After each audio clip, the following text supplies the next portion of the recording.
Bom, vamos lá. Se você está assistindo essa aula aqui, eu ainda não sei o nome que eu vou dar para ela. Acredito que vai ser o mínimo que você precisa saber para lidar bem consigo mesmo.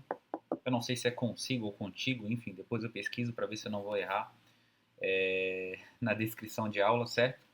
Se você não me conhece ainda, eu sou o Jason, eu sou psicanalista, mas o objetivo aqui não é falar de mim, nem do meu trabalho, quantas pessoas eu atendo, nem como é que funciona a terapia online, não. A ideia aqui te mostrar três ferramentas, vamos assim dizer, que eu tenho certeza que podem te ajudar no entendimento de você mesmo e também dos outros. Então eu vou falar um pouco sobre, são três assuntos. Eu vou falar sobre temperamento, que é uma das coisas que até já é mais difundida hoje em dia, as pessoas conhecem mais, mas tem muita gente que não conhece. Eu vou falar sobre o que chamam de Big Five, e vou falar também sobre os 12 arquétipos de Jung, tá? Eu uso isso em terapia, com alguns pacientes, encaixa muito bem para alguns pacientes entenderem mais a si mesmos. Eu costumo dizer que a gente vai conviver mais do que qualquer outra pessoa, a gente convive com a gente do início da vida até a morte, né? Então a gente tem que saber conviver, a gente tem que saber entender o, um pouquinho da nossa personalidade. E é engraçado, eu vou falar um pouquinho do meu temperamento, que inclusive é um motivador de gravar essa aula aqui, mas eu confesso que eu me sinto nervoso em gravar para a câmera, mas atendendo as pessoas, não. É engraçado. Então eu estou um pouquinho nervoso aqui, um pouquinho ansioso, mas faz parte do processo, né?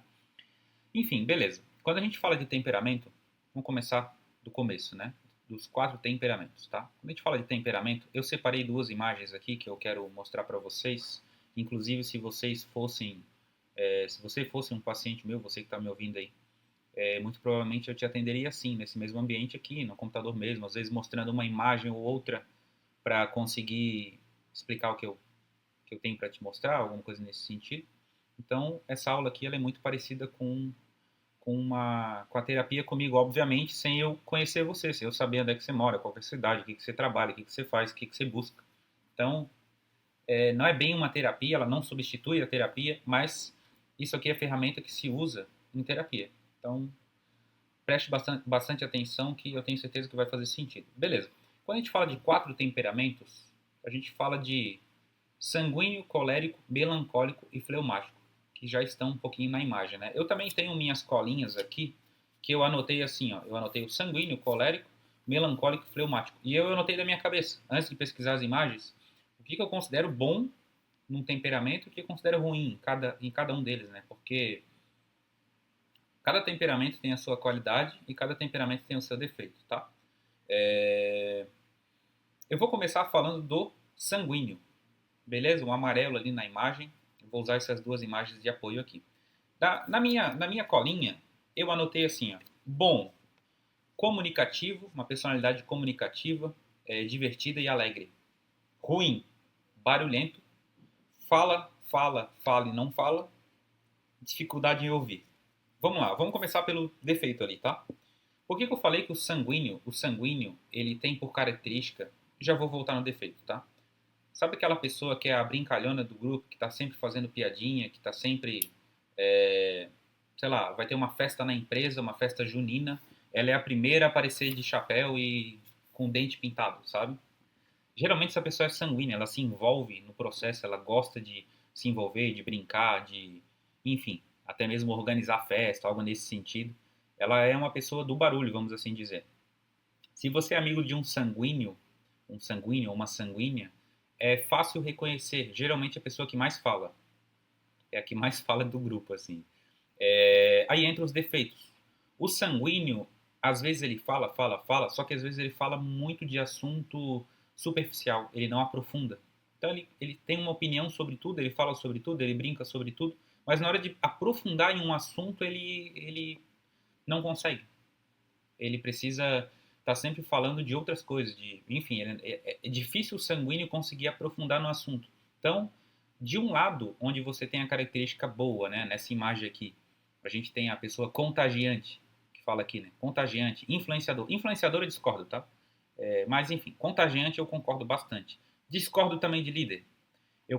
Essa imagem aqui eu peguei porque pessoa contagiante, exagerada, e sociável, certo? Otimista também, mas enfim, otimismo não tem muito a ver com temperamento. Mas, quando eu for falar do melancólico, você vai ver que tem um pouco a ver, mas não tem tanto a ver assim. Em resumo, o sanguíneo, ele é o cara ou a menina que está sempre brincando. Nessa outra imagem aqui é a pessoa que está sempre falando, falando e falando e falando e falando e falando, tá? Como eu falei, a dificuldade do sanguíneo, se você é uma pessoa sanguínea, você provavelmente tem dificuldade de ouvir, de calar a boca e escutar o outro. E, cara, quando você só fala, você se prende no seu mundinho do seu conhecimento, do seu próprio conhecimento. Você fala, fala, fala, fala, fala aquilo que você já sabe. Para você aprender, você precisa ouvir. Para você ouvir, você não consegue ouvir enquanto você fala, certo? Então, inclusive, sanguíneos, geralmente, têm dificuldade de focar, porque eles viajam, quando eles não estão falando, eles viajam no próprio pensamento. Então, a personalidade sanguínea, dá play nessa aula, 5 minutos, beleza, tá legal ali, tá envolvido e tal, daqui a pouco já começa a viajar no próprio pensamento, já desconcentrou, aí fecha a aula e vai fazer outra coisa. Porque o sanguíneo, ele faz muito do movimento. Ele sempre está em movimento. Sempre está falando, falando, falando e fazendo. E não vou dizer fazendo alguma coisa física, mas ele necessita ter o controle da situação. Aí que entra talvez a chatice de um sanguíneo. Primeiro, quando o sanguíneo precisa aprofundar um assunto, como eu falei, quando você precisa discutir relacionamento com o sanguíneo, ele, apesar de nos momentos tranquilos e leves ele falar bastante, ele nesse momento talvez ele não tenha ferramenta para falar daquilo que se necessita, que é o que eu falei antes da pessoa se aprofundar, entendeu? Eu vou ver se está gravando essa aula, porque eu já fiz isso outras vezes na minha vida. Só um pouquinho. Está gravando. Voltando aqui.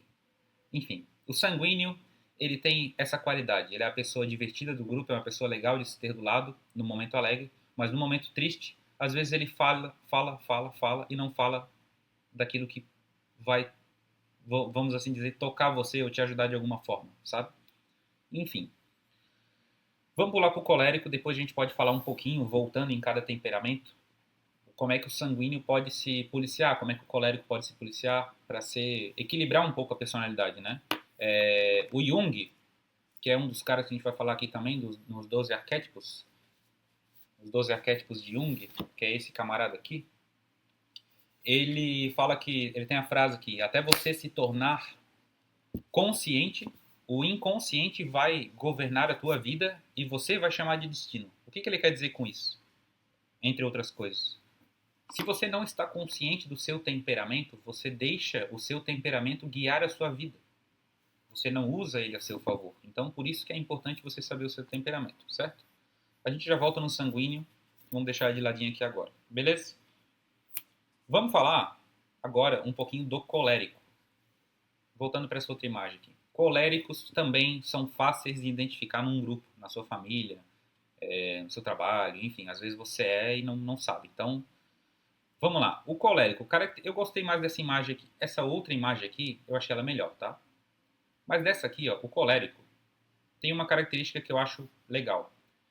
Gosta de desafios, rápido também faz sentido, e o mandão. Essas quatro aqui, ó. Gosta de desafio, rápido, mandão e sensível. Insensível. Vamos voltar para outra aqui. Aqui fora estão as qualidades, certo? E aqui dentro os defeitos, vamos assim dizer. O colérico, ele é aquela pessoa do grupo que não necessariamente é uma pessoa comunicativa, que está falando o tempo inteiro, como o sanguíneo é. O sanguíneo é um cara que está sempre preenchendo espaço com a fala. O colérico não. O colérico ele preenche o espaço com a presença, é diferente. Como assim? Se você tem um colérico muito bem definido no seu grupo, na sua família, você sente que ele está ali. É muito louco isso.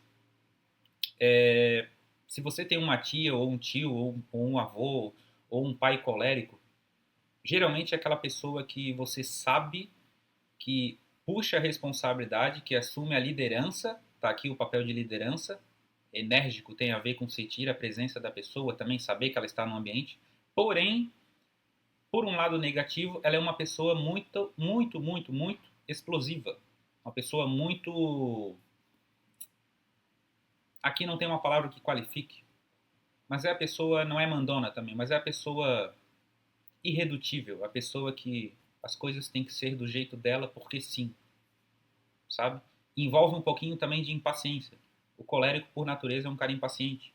Na minha colinha aqui, eu coloquei ruim, colérico. Ele é mandão, ele é impulsivo, a irritabilidade do colérico e a raiva. O colérico geralmente é uma pessoa que explode, fala ou faz merda, ou às vezes os dois. O colérico é geralmente aquele que quebra as coisas em casa, por exemplo, ou que fala merda, que fala a pior coisa que você pode ouvir. É um colérico que vai falar, vai ser grosseiro da maneira mais grosseira possível, vamos assim dizer. Porém, quando esse cara se conhece, quando esse temperamento ele se controla, vamos assim dizer, ele já pula para o lado positivo da parada, da equação, vamos assim dizer. O colérico, pelo lado bom, ele é um cara que assume a liderança, é um cara de atitude, uma pessoa, uma mulher, um cara de atitude, uma pessoa de ação, uma pessoa que resolve, uma pessoa especialmente que gosta de desafio. Você quer um gatilho para um colérico é você falar que ele não pode fazer alguma coisa. Ah, você não pode fazer isso aqui. Você não vai conseguir. Para o colérico, isso aí é combustível, certo? Chega a ser até meio infantil, mas se você falar para um colérico, ele te falou que vai fazer tal coisa. Ah, eu vou correr tantos quilômetros esse mês. Eu vou treinar 50 quilômetros esse mês. Um cara que nunca correu. Se você falar para um colérico, esse cara é colérico, né? Se você falar para ele, ah, cara, você não consegue, você não vai conseguir isso, você acabou de ajudá-lo. Provavelmente ele vai conseguir. Ele vai se quebrar todo, mas ele vai fazer só para provar que você está errado. Certo? Isso pode ser um pouco infantil, sim, mas também vem a parte do desafio. Se o colérico ele mesmo se coloca metas, se coloca desafios que fazem sentido para ele ou para a família dele, ele já sabe o botão da motivação dele. A motivação do colérico é desafio, é se provar, certo? Uma das coisas também que o colérico é representado, eu vou pegar essa outra aba aqui para pesquisar, não sei se você já viu aquele filme que se chama Divertidamente, Divertidamente, da Disney. Disney. Vou pesquisar aqui. O colérico nesse filme, ele é mais ou menos representado por esse personagem vermelho aqui, ó, que é a raiva. Não sei se você já viu. Se você não viu, eu te indico, tá? É um filme muito legal.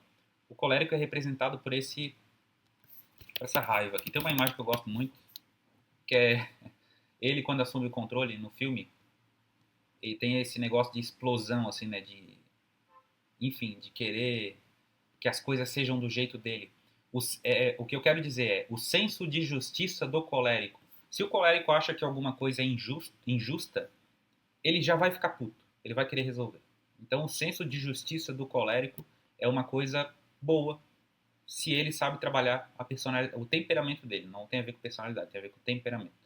Certo? Em lado ruim, como eu falei, você, dependendo do colérico, você tem que fazer o famoso pisar em ovos, sabe? Já ouviu essa expressão? A pessoa que está pisando em ovos, porque qualquer coisinha o colérico já explode, já fica puto. Então, aí entra a parte da intolerância do colérico. A vaidade também de você, como colérico, achar que as coisas têm que ser do seu jeito porque você tá organizando e porque você é você. Às vezes você não sabe como organizar, às vezes tem alguém que organiza melhor que você e por você ser colérico não significa que você é o melhor líder. Então, o colérico, às vezes, por ele achar que tem esse temperamento de resolução, que aqui chama de resoluto, né? Ele acha que o controle tem que estar com ele. E, às vezes, você deixar o controle na mão de alguém que sabe mais, seria mais interessante. Só que, como eu falei, um defeito do colérico é a parte da vaidade, de querer a liderança para ele, porque sim.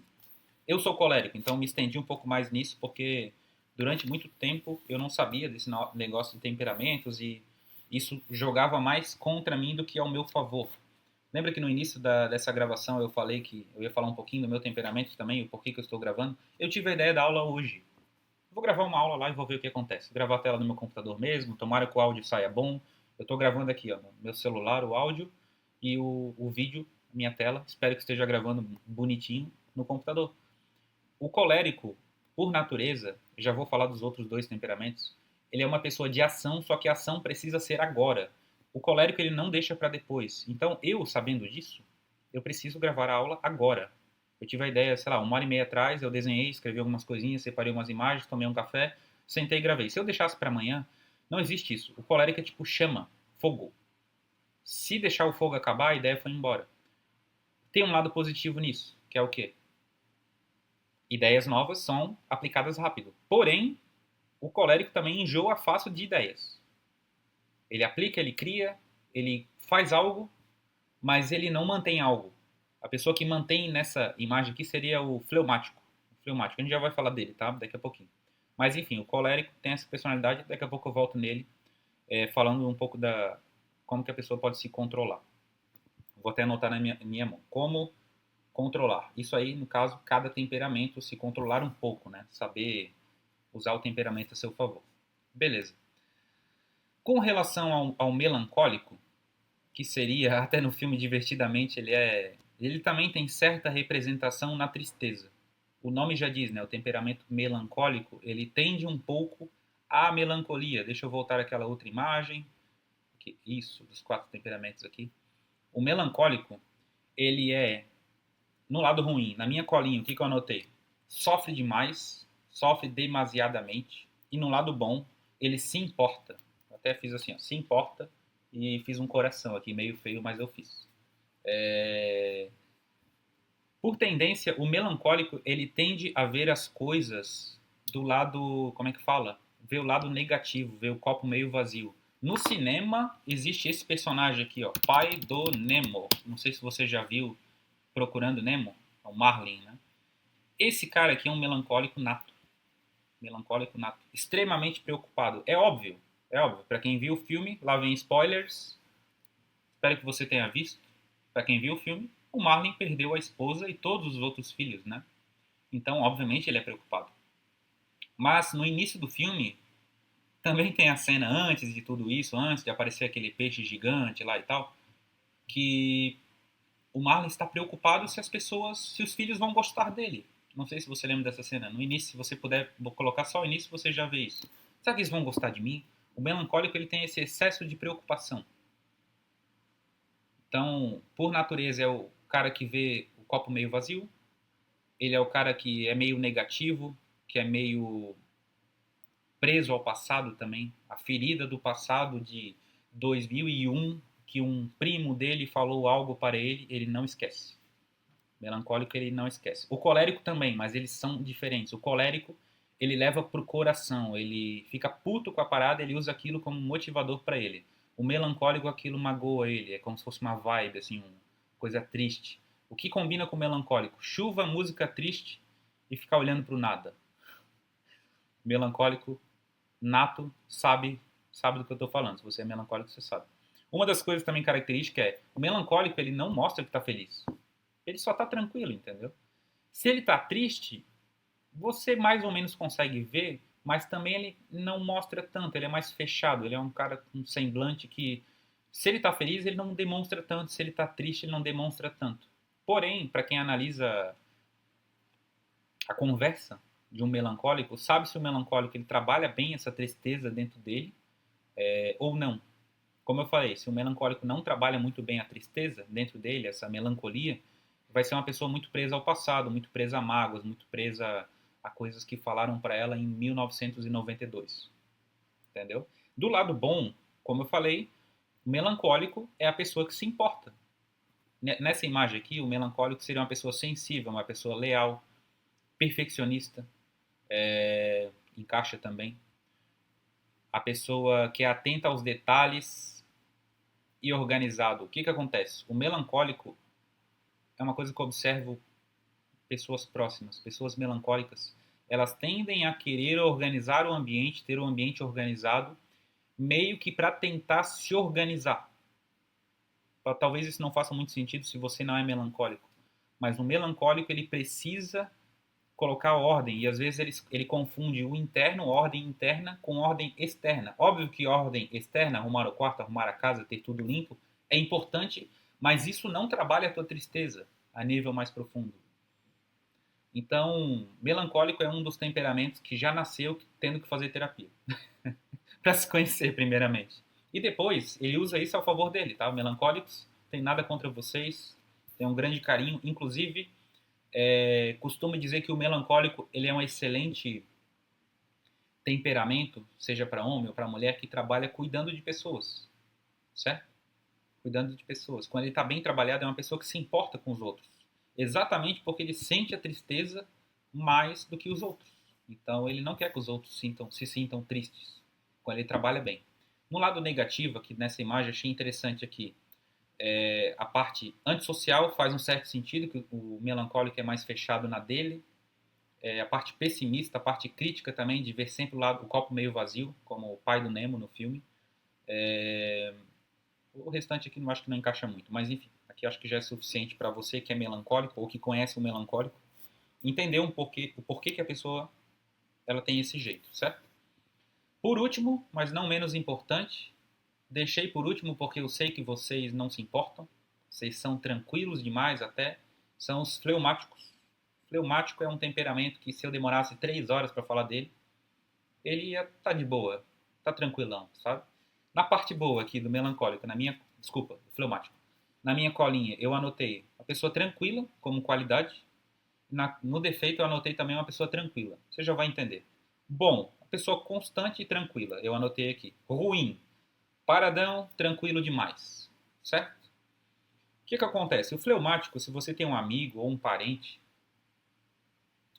geralmente é engraçado quando um colérico, por exemplo, casa com um fleumático, porque o colérico quer discutir, quer falar mais alto, e o fleumático não aumenta o tom de voz, ele só escuta, fala pouca coisa ou não fala, tá no mundo dele ali, tranquilão. É... E é engraçado, porque o colérico, por exemplo, ele quer que o fleumático lute com as mesmas armas que ele luta. O colérico precisa discutir. Se você quer desarmar, por exemplo, um colérico, eu sei que eu estou falando do fleumático, mas isso faz sentido para o fleumático. Se o fleumático casa com um colérico, para ele desarmar o colérico é muito tranquilo. É só ele não responder, ele ouvir, tudo bem, então, fica tranquilo. Porque o fleumático, ele é, como diz aqui a própria imagem, uma pessoa paciente, uma pessoa calma, ouve bem, porém meio passivo perante a vida. Na outra imagem, o que eu gostei aqui do fleumático? A pessoa responsável, conservadora aqui é no sentido de... Vou dar um exemplo. Eu conheço uma pessoa muito próxima que é fleumática, que ela fazia Uber, certo? O fleumático Uber, ele demora para sair de casa, para fazer o Uber. Uber o cara faz o próprio horário, aquela coisa toda. Então o cara demora para sair de casa, tem que sair, sei lá, ele disse que ia sair 1 hora, ele não vai sair 1 hora, porque ele tá tranquilão em casa, tá resolvendo as coisas dele, tá lavando a loucinha dele, tudo no tempo dele, tranquilão, tranquilão, tranquilão. Ele demora para sair de casa. Quando ele sai de casa, ele demora para voltar também. Ele disse que voltaria às 11, provável que ele volte às 2 da manhã, porque o fleumático, quando ele toma a atitude de fazer algo, ele se mantém fazendo aquilo. Por isso que a palavra aqui conservador encaixa, ele conserva aquilo que ele está fazendo. Não sei se fez muito sentido, mas em resumo. A palavra, não leiam todas as palavras como se fizessem sentido. Por exemplo, colérico, líder. Fleumático, líder. Não, o fleumático não tem liderança por natureza. O fleumático ele é um bom soldado. Ele não é um bom general, ele é um bom soldado. Porque ele é um cara constante, confiável, leal, sabe? Mas enfim, na parte de defeito, se você é casado com um fleumático, ou se você conhece um fleumático, você sabe, o defeito do fleumático é ser muito parado. Tá tudo muito bom do jeito que tá. E geralmente é assim, quando as pessoas brigam, o fleumático ele não se envolve, ele fica na dele, ele fica quieto, ele não se esquenta com a situação como um colérico, ele não leva para o coração como um melancólico, ele não conta piadas como um sanguíneo. O fleumático só fica no canto dele bebendo, sei lá, a cerveja dele, ali de boa, com aquele olhar de peixe. O fleumático é geralmente uma pessoa que... Se você tem um amigo fleumático, você sabe que ele é fleumático. Porque é um cara tranquilo, tá sempre tudo muito bem, entendeu? Por lado ruim, como eu falei, é a lentidão dele. A desmotivação para começar algo, o fleumático precisa de um outro temperamento para aquecer ele, para empurrar ele para frente, para dizer como que as coisas têm que ser feitas. Só que se você quiser que as coisas sejam feitas por muito tempo, vamos falar assim, se você quiser que as coisas sejam iniciadas, você bota na mão de um colérico. Se você quer que as coisas sejam mantidas, coloque na mão de um fleumático. Porque o fleumático vai se manter fazendo aquilo por bastante tempo. Bastante tempo, bastante tempo. Até ele dizer chega, demora. Entendeu? Então, inclusive, se a gente fosse falar de profissões aqui, até nessa imagem tem, né? O fleumático, ele é um bom contador, é um cara tranquilo, sabe? Não peça para um fleumático ser um vendedor de porta em porta, um vendedor que é muito ativo. Vendedores já seriam os sanguíneos, certo? Pessoas que gostam de se comunicar, de falar e tudo mais. Pessoas, por exemplo, aqui mostra, né? Produtor, construtor e líder. Capitão de um time de futebol, geralmente vai ser um colérico. Geralmente. Uma pessoa mais explosiva, uma pessoa com mais energia. Agora, a pessoa melancólica. A gente já está falando aí, por exemplo, aqui eu gostei do exemplo de músico, de artista, de filósofo, porque o melancólico ele olha muito para dentro. Quando ele olha muito para dentro, ele tira aquelas frases, aqueles conteúdos que só quem sente dor na alma sabe. E aqui não vai fazer muito sentido para quem não é melancólico ou para quem tem pouco contato com o melancólico, mas o sanguíneo, ele, por exemplo, ele tem dificuldade de olhar para dentro, ele precisa muito olhar para fora. O melancólico, ele já tem dificuldade de olhar para fora, ele olha muito para dentro dele mesmo, do próprio sofrimento. A dica que eu falei, que eu anotei na minha mão, como controlar?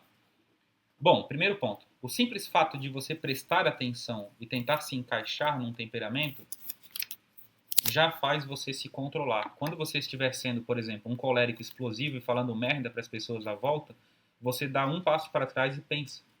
Você segura aquela sua vontade de mandar todo mundo tomar nu. Isso aí.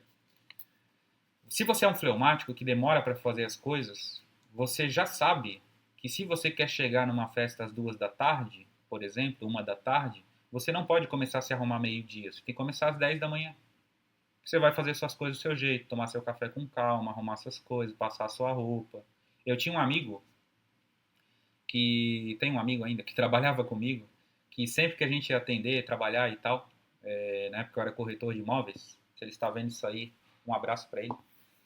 Ele sempre ia passar a camiseta dele com a maior calma do mundo, jogar um perfuminho na camiseta, passar a camiseta, tomar uma água, lavar o cabelo. É bem coisa de fleumático. Bem coisa de fleumático fazer as coisas no tempo dele. O colérico, se ele precisa sair de casa, ele sai de arrastão. Ele pega as coisas de arrastão, vai batendo pega uma mochila, vai batendo nas portas, vai abrindo. Você sabe que o colérico está atrasado. O colérico atrasado é um inferno. Ele passa por cima de todo mundo. Sabe aquele cara que está no trânsito xingando todo mundo? Provavelmente ele é um colérico. O exemplo do trânsito é legal também. O colérico, na sinaleira, ele tá puto porque o sinal não abriu ainda. O sanguíneo tá cantando igual aquele Terry Crews das Branquelas. Esse é o sanguíneo. O fleumático, ele tá esperando. Tranquilão. Assim. De boa. E o melancólico, ele tá fechado dentro do carro. O dia tá ensolarado, mas ele tá fechado lá dentro. Para ele tá chovendo e ele tá ouvindo uma música triste no rádio. Sabe? O melancólico, quando ele escolhe música, geralmente é música triste. Porque ele gosta de sentir aquela tristeza dentro dele. É uma coisa que coloca ele, se instala no chão, é como se desse, sei lá, desse raiz para ele, sabe?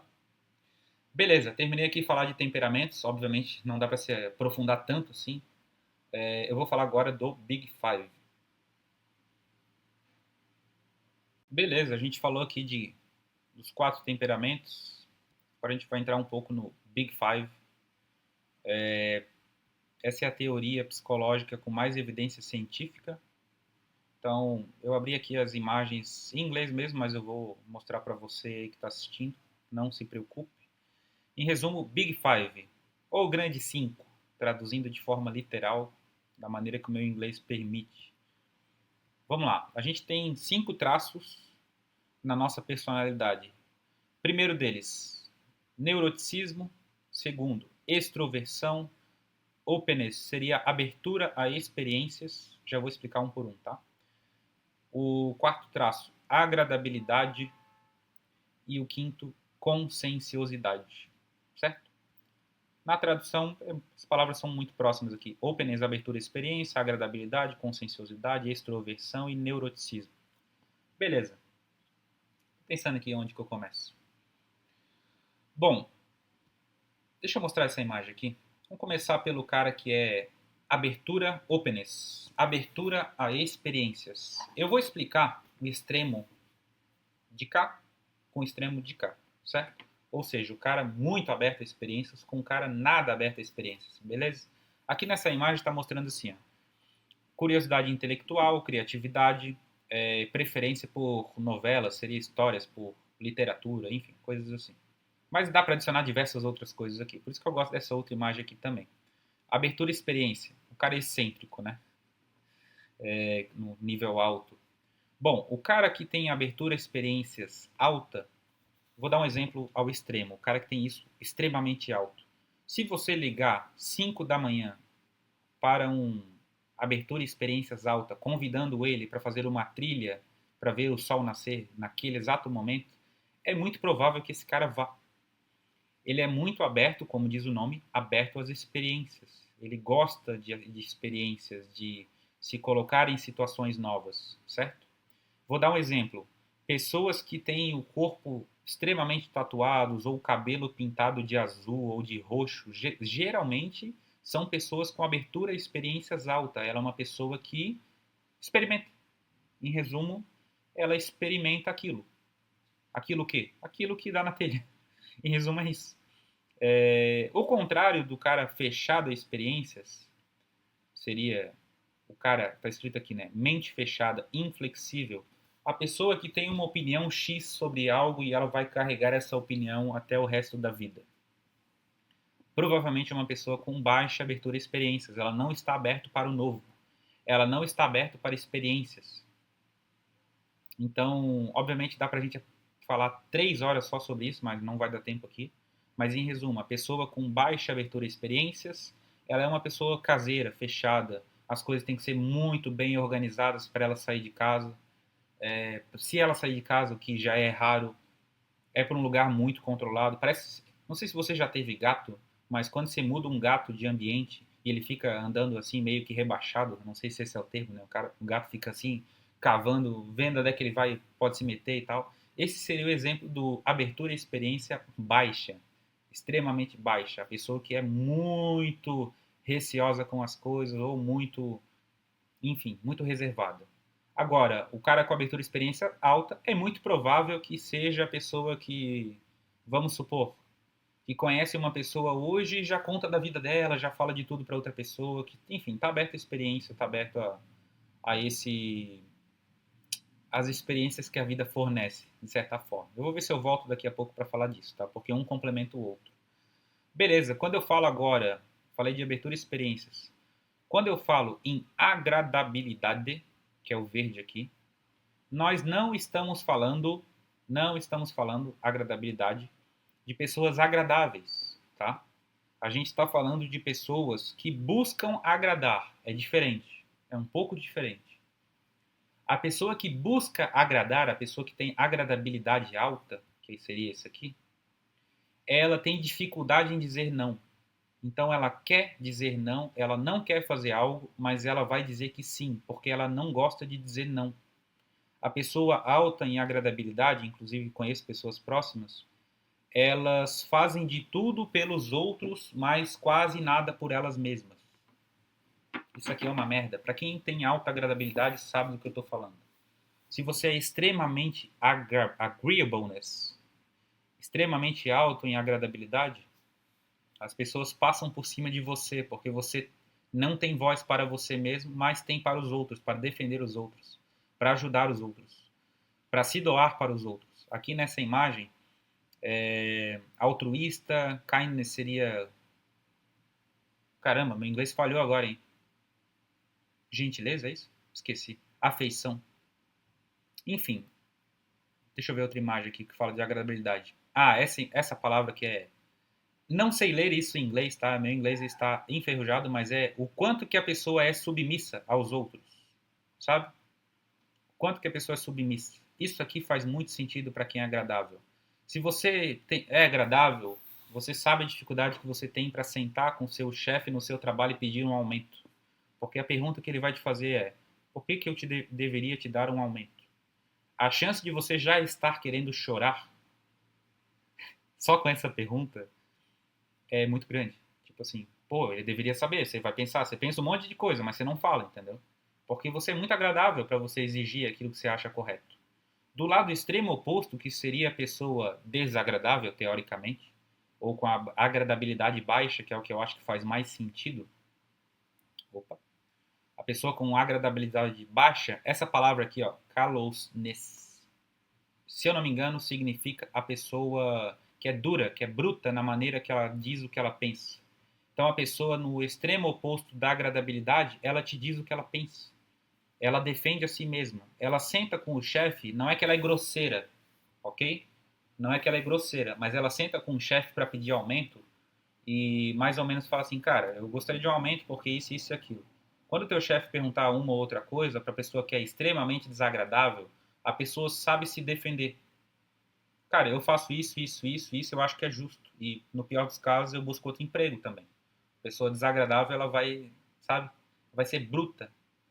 Ela vai levar as coisas de maneira rude até. Se você pisa no pé de um desagradável, o desagradável te dá um soco na cara. Ele não pisa no seu pé de volta. Acredite.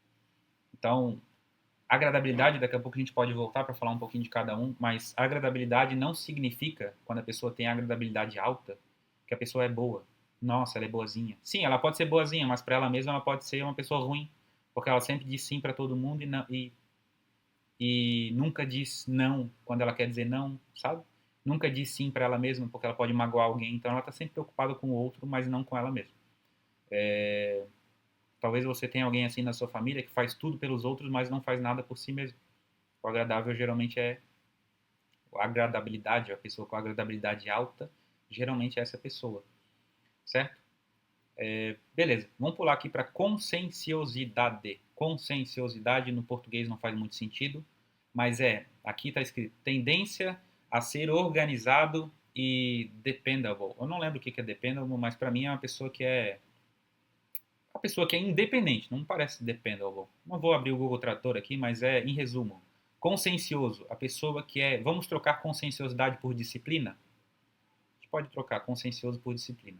A pessoa extremamente alta em conscienciosidade é aquela pessoa. Vou dar o exemplo de uma paciente que eu tenho. É a pessoa que o tempo todo tem que estar fazendo algo. O tempo todo está fazendo algo. Inclusive, isso no exemplo extremamente consciencioso, é a pessoa que vai dormir ouvindo uma aula. Ela bota no ouvido, fone de ouvido, para aproveitar, talvez de alguma maneira, aquele tempo para ouvir uma aula, para quem sabe quando ela acordar com aquele conhecimento. Sim, essa minha paciente fazia isso. Fazia no passado, graças a Deus, porque ela se tornou um pouco mais consciente do quanto que ela é conscienciosa, do quanto que ela busca por sempre estar fazendo alguma coisa. Um consciencioso ao extremo, ele não senta para descansar, ele não bota a bunda na cadeira, ele está sempre fazendo alguma coisa, ele sempre olha uma coisa para fazer, a pia está suja, o chão está sujo, o guarda-roupa tem que organizar, tem que limpar a garagem, tem que fazer isso, tem que fazer aquilo. Ele sempre está fazendo. Qual que é o problema do extremo consciencioso? Aqui até fala, né? Workaholic seria a pessoa que não só relacionada ao trabalho, que na nossa cultura a gente tem, né? Nossa, tá corrido, tá correria, tá sendo muito corrido. A gente tem esse abraço do sempre estar sendo produtivo. Se você falar para alguém que ficou ontem, terça-feira, com os pés para cima em casa, ouvindo música e tomando café, a pessoa vai falar vagabundo. Especialmente quem é consciencioso. Consciencioso vai falar, como assim você não fez nada ontem? Como assim você não limpou a casa, limpou embaixo dos móveis, arrumou tua roupa, saiu para correr 3 horas na rua? Como é que você não fez essas coisas? O consciencioso, ele, ao extremo, ele é um cara que nunca para. Tem um lado positivo nisso? Sim, mas ao extremo não existe lado positivo na extremidade, de nenhum dessas características, ok? Beleza. O contrário do consciencioso seria a pessoa irresponsável, a pessoa distraída, a pessoa que não se organiza, a pessoa que não tem agenda, a pessoa que esquece dos compromissos, a pessoa que você pergunta para ela, que contas que você paga por mês? Ela não sabe te mostrar? Não sei, cara, eu só pago. Às vezes eu até esqueço, só vou lembrar quando cortam a minha luz. Sabe? O cara que não é consciencioso, que tem a conscienciosidade lá embaixo, não é uma pessoa disciplinada. Tem dificuldade em treinar, tem dificuldade em trabalhar, tem dificuldade em ter rotina. Então, quando a gente fala do extremo alto, consciencioso, tudo isso é verdadeiro. A pessoa tem uma agenda, a pessoa... Vocês estão vendo aqui que eu tenho uma agenda? Eu não vou abrir a agenda aqui nessa aula, é óbvio. Mas eu tenho uma agenda. Por quê? Meu grau de conscienciosidade é alto. Não é extremamente alto para eu ter que estar fazendo alguma coisa sempre, senão me sinto um merda. Mas é alto a ponto de eu ter uma agenda, é alto a ponto de eu ter um bloco de notas sabendo o que eu vou pagar, quando eu vou pagar e quanto eu vou pagar. Então, eu acho que essa organização mínima, ela te ajuda. É uma organização mínima. Quantos pacientes eu atendo, você nem imaginaria, você que está me ouvindo aí, que não tem uma agenda, que não sabem o que vão pagar, que não sabem quanto pagam por mês e que, se duvidar, não sabem nem quanto é que ganham, quanto é que entra na conta. O que eu faço com essa pessoa? Primeiro ponto, organizo um pouco a vida dela, porque conscienciosidade, como eu falei, pode ser trocado para disciplina.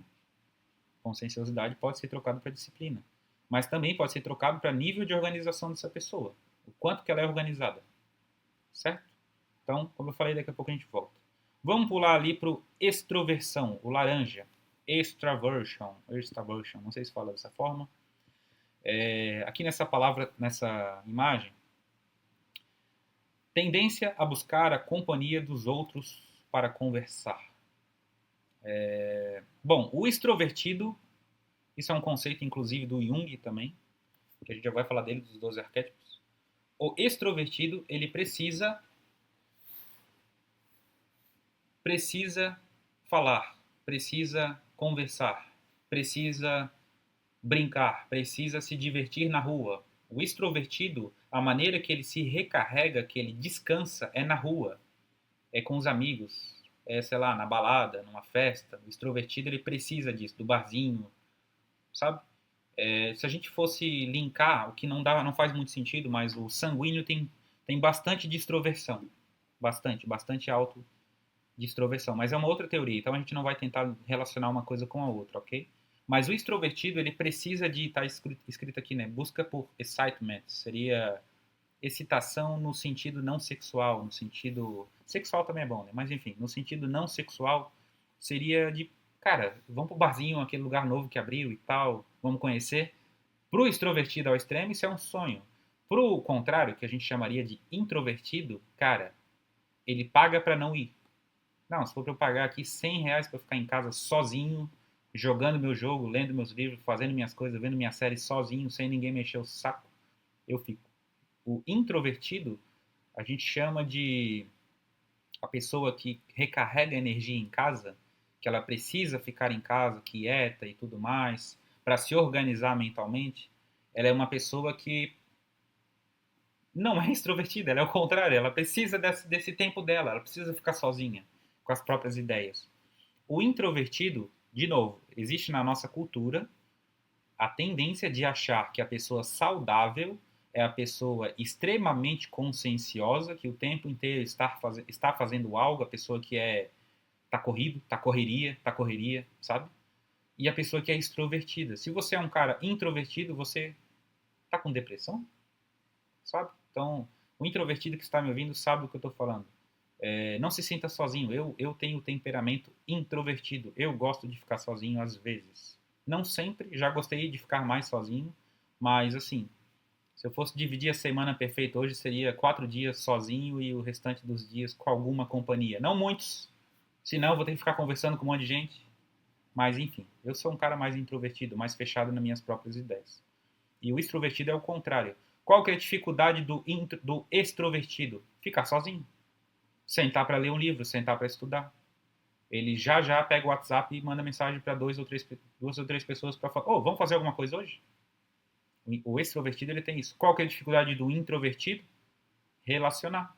Ele pode ser um cara muito bom intelectualmente, mas numa entrevista de emprego ele não tem tanta facilidade de conversar, porque ele não trabalhou isso na personalidade dele ainda, entendeu? Então, cada um tem a sua dificuldade, cada um tem a sua vantagem e dificuldade, vamos assim dizer. Por último, mas não menos importante, deixei os neuróticos por último. Neuroticismo, está escrito ali em vermelho. Aqui nessa outra imagem está escrito como se fosse a predisposição para estresse psicológico. Faz total sentido. O neurótico, se a gente fosse relacionar com temperamento, é um pouco parecido com o melancólico, mas como eu falei, a gente não pode relacionar. São coisas diferentes. Quando eu falo neurótico, não é bem uma palavra que faz tanto sentido. Eu vou falar neuroticista. O neuroticista, o cara alto em neuroticismo, ele tem uma tendência alta à depressão, tendência alta a ver o copo meio vazio, tendência alta a buscar problemas, tendência alta a se sentir extremamente ansioso. E o neuroticista mais, o cara extremamente baixo em neuroticista, ou seja, em neuroticismo, né? O cara que não tem neuroticismo, cara, é uma pessoa que não tem medo. Sabe aqueles caras que escalam montanha, como é que fala? Escalada livre? Aquele cara não tem nada de neuroticismo, eu te garanto, tá? Te garanto mesmo. É um cara que tem alta abertura a experiências e baixo neuroticismo. Senão, ele não estaria escalando montanha. O neuroticista ele tem medo de levantar rápido da cama, senão ele vai ficar tonto e vai cair. Então, ele tem medo. Medo, medo, medo. A gente pode fazer uma relação daquele filme Divertidamente, de novo, o 1, como o medo com o neuroticista, mas não dá para ser uma relação tão confiável assim. O neuroticista é muito mais do que só se sentir medo. É uma pessoa que tudo isso aqui faz sentido. A natureza não é burra, ela não criou um cara neurótico, neuroticista, melhor dizendo, porque sim, se você tem um grupo de 100 pessoas, é importante ter uma ou duas que falam, ó, cara, eu acho que eu ouvi um lobo lá no meio daquele mato lá, acho que é melhor a gente ir para outro lugar. Então, o neuroticista, ele é um bom contador, ele é um bom levantador de problemas, entendeu? Ele levanta problemas. Melhor ainda se ele trabalha a personalidade dele para já resolver o problema. Só que se o neuroticista não se conhece tanto, é muito normal o neuroticista sofrer por excesso de tristeza, excesso de ansiedade e excesso de medo extremo das coisas, de fazer qualquer coisa. Como eu falei, o neuroticista, se você convidá-lo para fazer uma trilha e ele for, ele vai, mas ele vai ter medo de tudo. De tudo. Dá um barulho no mato, ele já acha que é uma cobra. É tipo isso, entendeu? Só que o contrário é importante você não ficar pulando de prédio em prédio, sabe? Não ficar no alto dos prédios pulando, fazendo escalada ao ar livre. É importante você ter uma certa dose de preocupação. Se a gente substituísse neuroticismo por preocupação, também faria sentido. Preocupação excessiva não é bom, não ter preocupação também não é bom. Então, mas enfim, aqui o que me traz geralmente pacientes quando tem um grau de neuroticismo alto para terapia? O clássico exemplo da pessoa que vai para terapia e acha que todo mundo no trabalho fala dela. Nossa, estão falando de mim, eu acho que eu vou ser demitido, eu acho que isso, eu acho que aquilo, estão vendo que eu fiz isso aqui errado, ou eles acham, sei lá o que, sabe? Em resumo é isso. O ponto positivo é, o cara com alto neuroticismo, ele é atento aos detalhes, ele não quer errar, porque ele tem medo de errar. O ponto negativo, não preciso nem dizer, que esse cara sofre de ansiedade. Sofre, talvez, uma tendência alta à depressão, à tristeza profunda, porque ele está sempre vendo as coisas meio vazias, né? Meio copo meio vazio. Como eu falei, o exemplo do pai do Nemo encaixa aqui. Pessoa fechada, com medo do mundo, com medo de viver. Beleza. Vou pontuar um pouco aqui, acho que neuroticismo já falei bem. Extroversão já falei bem também, questão de recarregar energia na rua, que é uma qualidade do extrovertido. E um defeito é ele não consegue sentar para estudar em casa, porque ele precisa de barulho, ele precisa de companhia.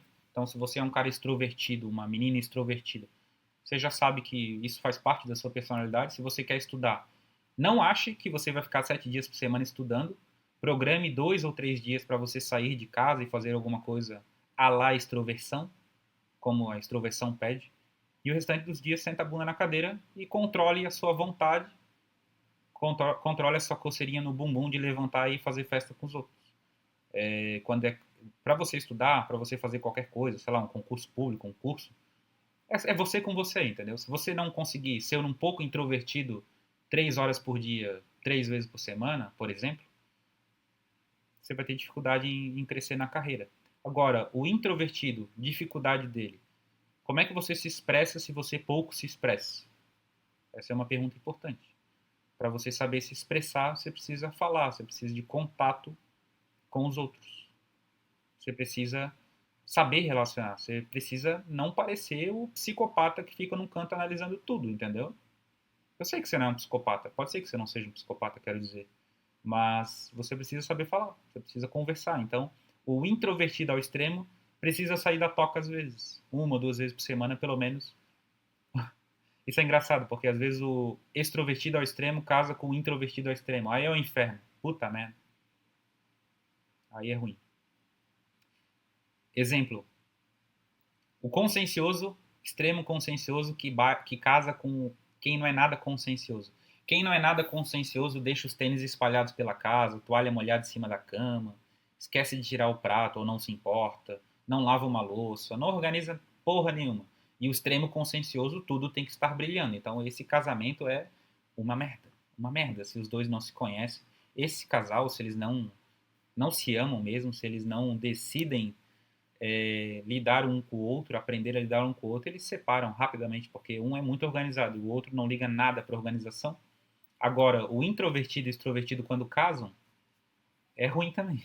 É ruim também, porque o extrovertido quer acordar de manhã num domingo para ir fazer uma trilha e ver o pôr do sol, como eu falei.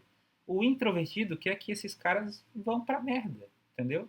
Vai, me deixa sozinho em casa, pode ir, tchau. É tipo assim, entendeu? Falo por experiência própria. Então, o introvertido ele tem essa dificuldade, né? Abertura e experiências. Para você que é muito fechado às experiências, ideias também são experiências.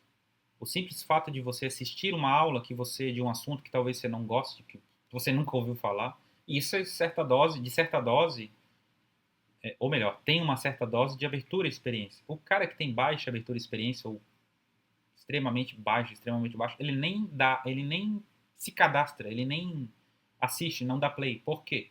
Porque as ideias deles já são suficientes, entendeu? Geralmente esse cara aqui, ele tem uma opinião, vou dizer, política fechada e é aquilo e deu. Ele não aceita uma ideia nova, ele não discute, as coisas têm que ser do jeito dele. Você quer reunir um cara chato?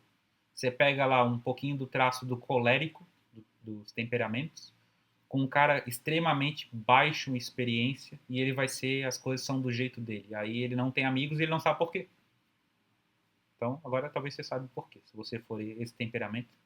E o cara agradabilidade, agreeableness, não confunda ser agradável com ser legal. Inclusive tem isso. O cara é extremamente agradável, ele acha que ele está sendo legal com os outros e por isso ele é uma boa pessoa. Mas às vezes é um cara rancoroso, só porque ele não faz nada por ele. Ele diz sim para todo mundo e, pô, ninguém diz sim para ele, porque se você diz sim para todo mundo, as pessoas sabem que vão poder pedir qualquer coisa para você o tempo inteiro. Você nunca diz não. É isso. Você não diz não, você é a pessoa que todo mundo usa de certa forma. Então, de certa forma, você tem que desenvolver o seu lado desagradável, vamos assim dizer. Quando eu falo isso para alguém que é agradável, a pessoa já sente arrepio. Nossa, vou ter que dizer não para os outros. Vou ter que dizer sim para mim. Nossa, não, prefiro dizer não. Prefiro ficar com a minha própria culpa de dizer sim, querendo dizer não, do que deixar o outro chateado comigo. Bom, faça terapia também. O neurótico ao extremo e o agradável ao extremo são duas personalidades que precisam muito de terapia. Muito, muito, muito, muito. Porque tenho certeza que existem diversos problemas na vida. Enfim, não dá para estender tanto, mas espero que já tenha deixado uma boa noção. Vamos falar agora dos 12 arquétipos. Bom, eu vou emendar aqui, eu ia parar para tomar água, mas vou puxar o meu lado colérico e vou até o fim para terminar logo isso, terminar logo o que eu comecei. 12 arquétipos do Jung. Para quem trabalha com marketing, geralmente se usa isso muito para marcas. A marca ela precisa comunicar uma ideia para atingir um certo nicho, um certo perfil de público. Simples, simples assim. Exemplo, vamos começar falando de marca aqui. Quando você fala, aqui está em inglês também, o outlaw seria o fora da lei, certo? O cara que quer libertação, vamos assim dizer. A gente está falando de Harley Davidson, oh meu Deus, aquele casaco de couro, o cara com aquela moto no meio do nada, indo para o meio do deserto, sabe? Fora da lei. Um cara de bandido. Cara de bandido não, mas o cara fora da lei, entendeu? Quem sabe da Harley Davidson sabe do que eu estou falando. Essa outra marca que eu confesso que eu não conheço. Então, mas enfim, eu conheço a Harley. Quando a gente fala, por exemplo, de uma marca como Rolex ou Mercedes-Benz, a gente está falando de uma marca que tem o arquétipo do governante. Rolex é muito governante. É um cara no filme do Poderoso chefão seria aquele Corleone, não é isso? Dom Corleone, que é o governador. Governador. Geralmente o político quer assumir essa postura aqui, ó, de governador. O porquê é óbvio, porque ele quer controle. Simples. Arquétipo do criador. Não existe nada mais criador do que o Lego, que é você montar suas próprias peças, suas próprias arminhas. Eu fazia arminha quando eu era criança, né? Eu gostava de fazer Lego para fazer umas arminhas lá. Eu não lia a caixa, eu só fazia o que vinha na cabeça. Mas é isso aí.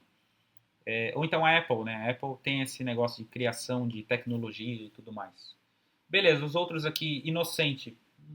Para filme faz mais sentido, para personalidade faz mais sentido do que para marca. O sábio, o arquétipo do Google, essa outra marca eu também não conheço. O sábio, a grande busca do sábio é conhecimento, é óbvio. O sábio quer saber mais. O explorador, Jeep The North Face. Quando você vê uma imagem, um anúncio, perdão, de um carro da Jeep, subindo um morro, uma montanha onde não tem ninguém, é muito característico explorador. Muito característico mesmo. A gente já vai falar um pouquinho mais de cada arquétipo, falando de pessoas, que faz mais sentido em questão psicológica pessoas do que marcas. Só que as marcas elas são desenhadas para atingir certo tipo de pessoa, correto? Então, mas primeiro a gente vai falar um pouquinho das marcas. E depois vai ficar mais fácil compreender para pessoas.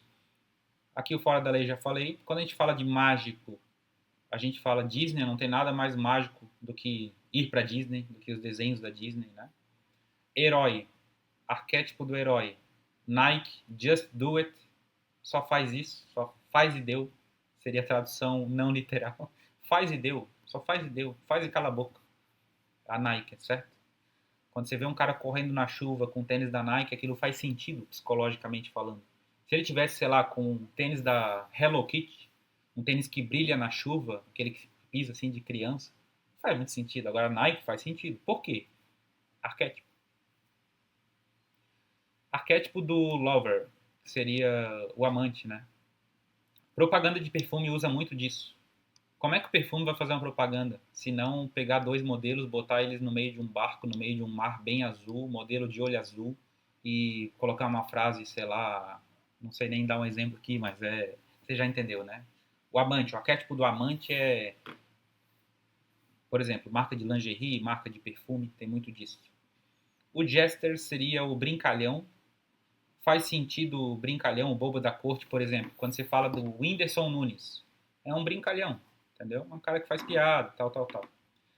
Aqui a gente tem duas marcas. A Fanta, para mim, não representa muito isso. M&M's, ok. Mas o brincalhão, eu acho que encaixa mais no bobo da corte pra gente falar de comediante mesmo. Comediante é muito brincalhão. O everyman seria o cara comum. Então, você vai entender mais quando eu falar de pessoas. Caregiver seria o cuidador. Pampers, não tem nada mais cuidadoso você botar um cremezinho no bumbum do bebê e botar uma fraldinha Pampers. Nossa, você está cuidando do bebê, porque você usa Pampers. Você usa marca mercado, você não está cuidando, você é um pai ruim. Então, as marcas, elas pegam esses arquétipos que existem aqui. O Jung não criou para fazer venda de shampoo. Porém, as empresas de shampoo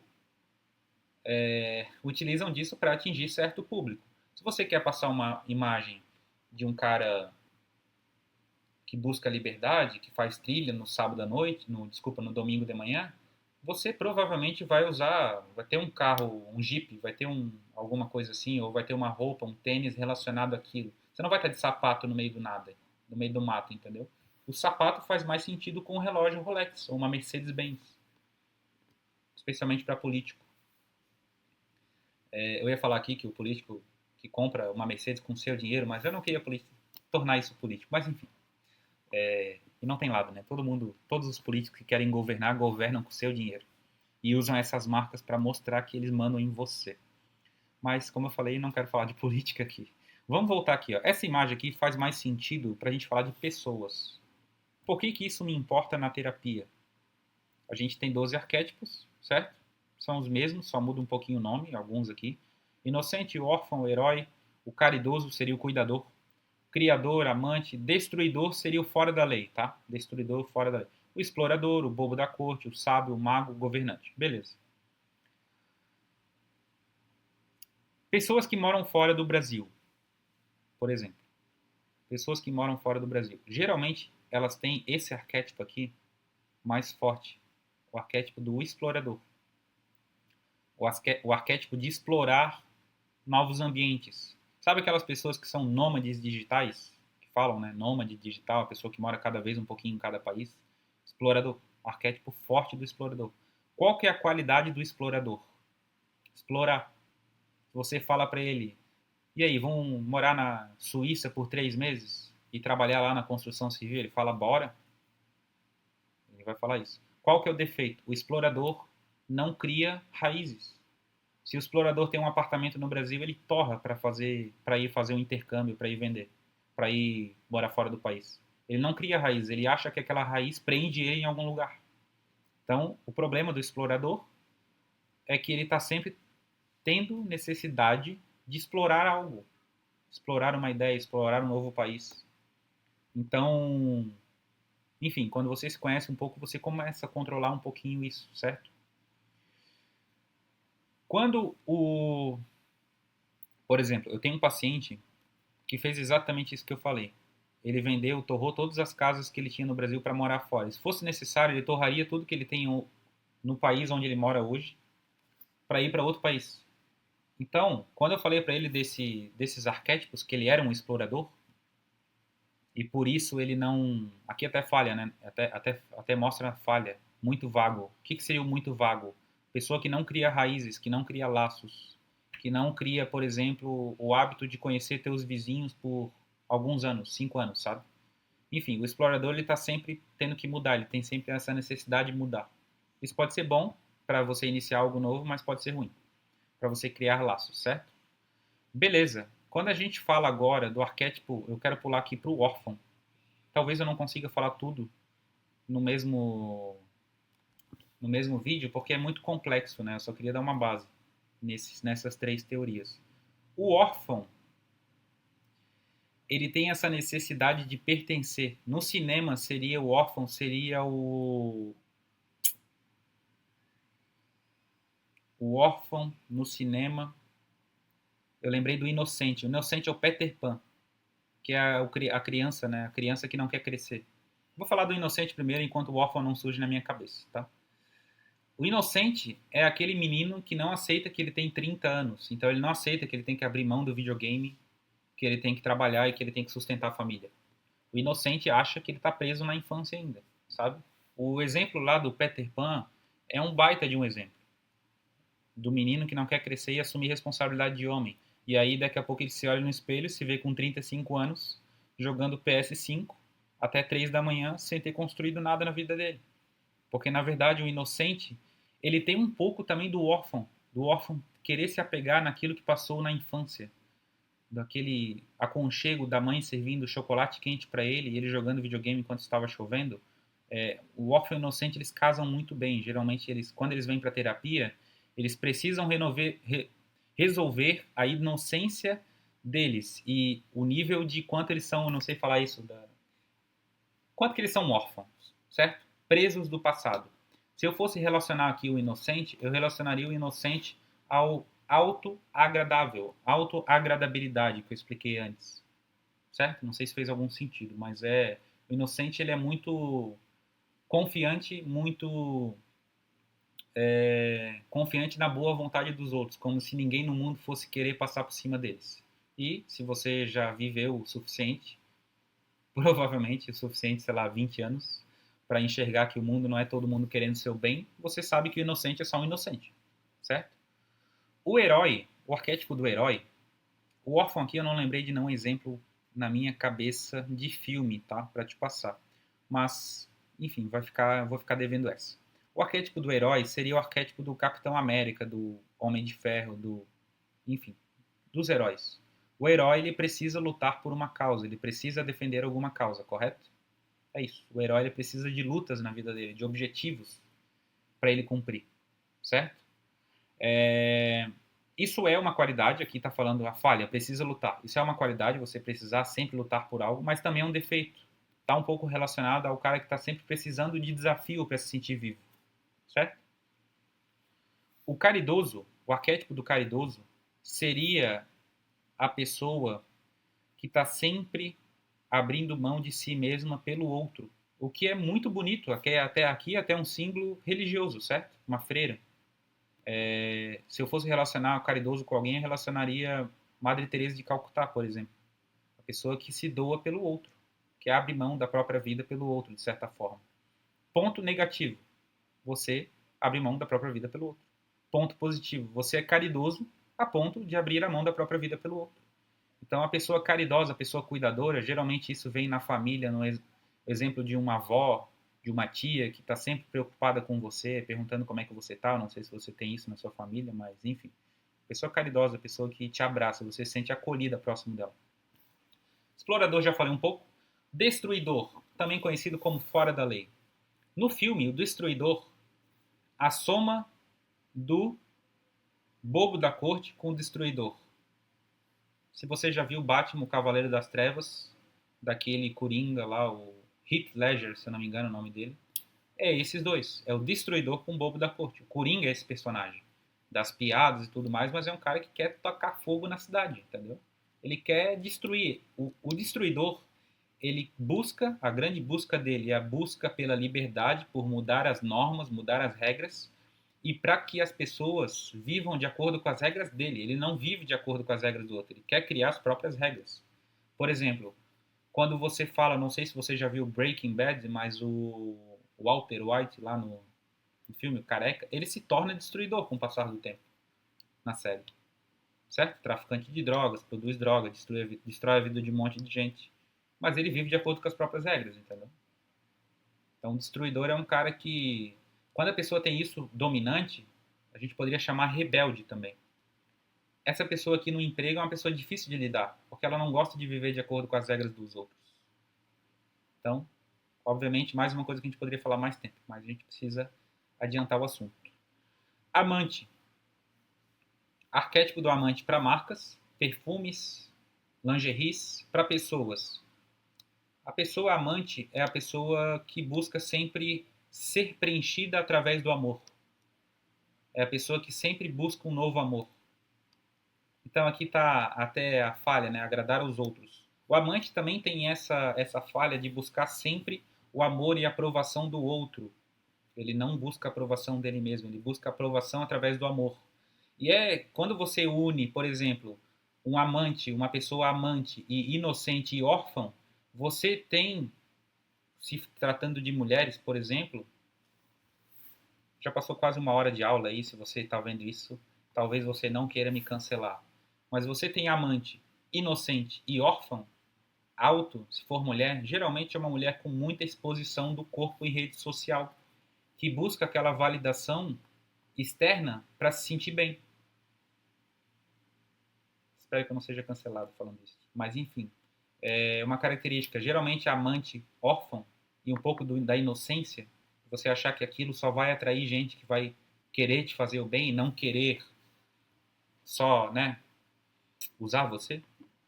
Enfim, o amante tem esse calcanhar de Aquiles, vamos assim dizer. O lado bom do amante, quando se une, por exemplo, o amante que é caridoso, ele faz por amor mesmo, ele cuida por amor dos outros. O criador para a marca seria o Steve Jobs, né, a Apple, o criador.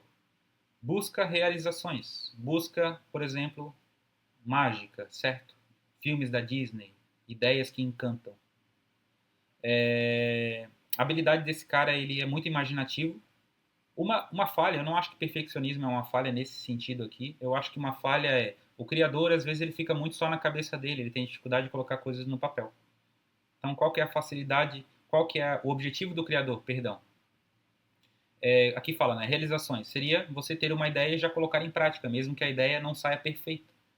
Certo? Tem um pouco de perfeccionismo, mas o que eu quero dizer é a pessoa que cria, ela tem que aceitar que ela não vai fazer uma criação perfeita logo de primeira vez. Ela tem que criar e criar e criar e criar. Se você buscar quantas músicas o Beethoven fez, por exemplo, e quantas foram um sucesso, você já vai entender o que eu quero dizer com isso. Bobo da corte. A gente pode vincular um pouco o bobo da corte com o sanguíneo. Como eu falei, eu não gosto de fazer esse vínculo de teorias, mas faz muito sentido o bobo da corte não conseguir aprofundar um assunto. Contando uma história pessoal aqui, quando eu conheci minha namorada, que hoje é minha esposa, ela reclamava que eu era muito bobão, que só queria fazer piada. E as minhas piadas eram sem graça, segundo ela, né? Eu sempre achei elas muito engraçadas. Mas é o tipo de coisa que eu acho graça que ninguém acha graça, mas enfim. E aí ela disse que eu conquistei ela quando eu comecei a falar sério. E eu acho que eu falei por 1 minuto sério. Aí depois eu voltei a fazer piada. Então, na minha característica aqui, se eu fosse falar pra você, minha personalidade, eu não vou revelar todos os meus segredos, mas eu tenho muito de bobo da corte aqui, de fazer piada e tal. E quando eu tô fazendo terapia, eu tenho que cuidar, quando eu tô sendo terapeuta de alguém, no caso, de cuidar pra não fazer piada com alguma coisa que a pessoa me fale, que às vezes eu faço e a pessoa ri e tal, dá aquela, como é que fala? Aquele escape, né, de tensão, de um momento tenso da vida dela, mas às vezes eu faço uma piada assim, a pessoa acha graça. Até hoje ninguém nunca me xingou. Se xingou foi só na cabeça delas, mas enfim. Qual que é a falha do bobo da corte? Perder tempo, até fala aqui, né? Perder tempo. Relacionando ao sanguíneo, o sanguíneo ele fala muito, ele perde tempo. Perde muito tempo, ele não aprofunda. Tem um pouco do bobo da corte no sanguíneo também, geralmente. Bom, o arquétipo do sábio. Não confunda sabedoria com ensinamento. O sábio não é o professor. Óbvio que o professor tem um pouco de sábio, mas o professor tem mais de mago do que de sábio. O sábio geralmente é um cara que sabe bastante, mas ele guarda para ele. Ele não compartilha muito. Qual que é o ponto positivo do sábio? É o saber, ele sabe muito. Qual que é o ponto negativo? Por ele saber muito, ele acha que todo mundo é ignorante, todo mundo é burro. Então ele não se dá ao luxo de conversar com os outros, de entender pontos de vista dos outros, certo? Então o sábio ele sabe muito. Para quem já viu O Senhor dos Anéis, o arquétipo aqui seria o Gandalf. O Gandalf ele tem um pouco de mago e um pouco de sábio, mas ele é mais um sábio do que um mago, apesar de no filme ele ser um mago. Mas ele tem um pouco dessa arrogância de guardar para ele o que ele sabe e tal, e ser muito julgador, certo? Com o passar do tempo ele se torna. Tem uma cena simbólica no final do filme 1, quem viu, quando ele cai naquela montanha enfrentando aquele demônio, que ele volta como o mago branco e não o cinzento, que ele passa a ser mais mago do que sábio. Ele passa a compartilhar mais e guiar mais o. É o Frodo, certo?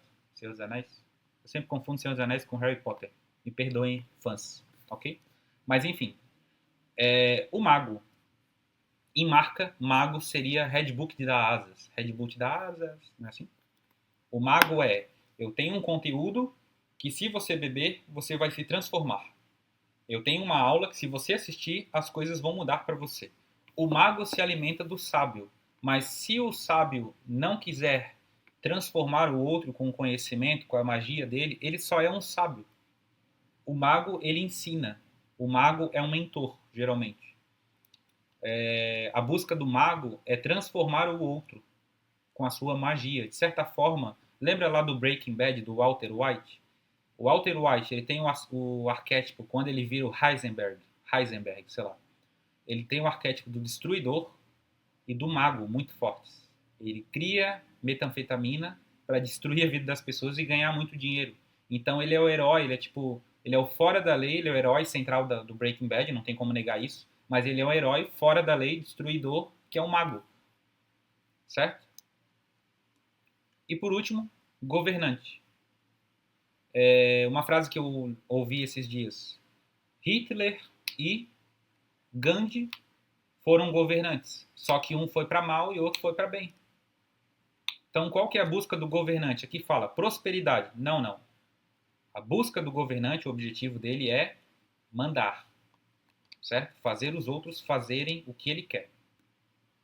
Eu compartilhei esses dias no Instagram lá uma frase que é um lobo fazendo num palanque, no palanque para as ovelhas. Eu compartilhei isso nos stories. Era mais ou menos assim, o lobo, prometo me tornar vegano quando eu for eleito. É tipo isso, o governante ele quer o poder. E ele te promete aquilo que é necessário para que ele chegue no poder, certo? Tem muita marca que utiliza disso. Eu já mostrei ali da Mercedes, da Rolex e tal, mas em filmes, Don Corleone, que é o governante. Se eu fosse usar o exemplo do Heisenberg de novo, do Walter White, ele é governante do Jesse, ele é mandão. Ele é mandão, ele é um cara mandão, as coisas têm que ser do jeito dele. Então, o governante tem muito disso. Inclusive, está aqui, né? Uma das falhas, autoritarismo. As coisas têm que ser do jeito dele. Político, geralmente é governante. Político, geralmente é governante. Você não vai ver um político inocente se candidatando e sendo prefeito, sendo presidente. É muito difícil. O político ele tem que ter essa postura de eu vou resolver o seu problema, porque eu sou tal pessoa.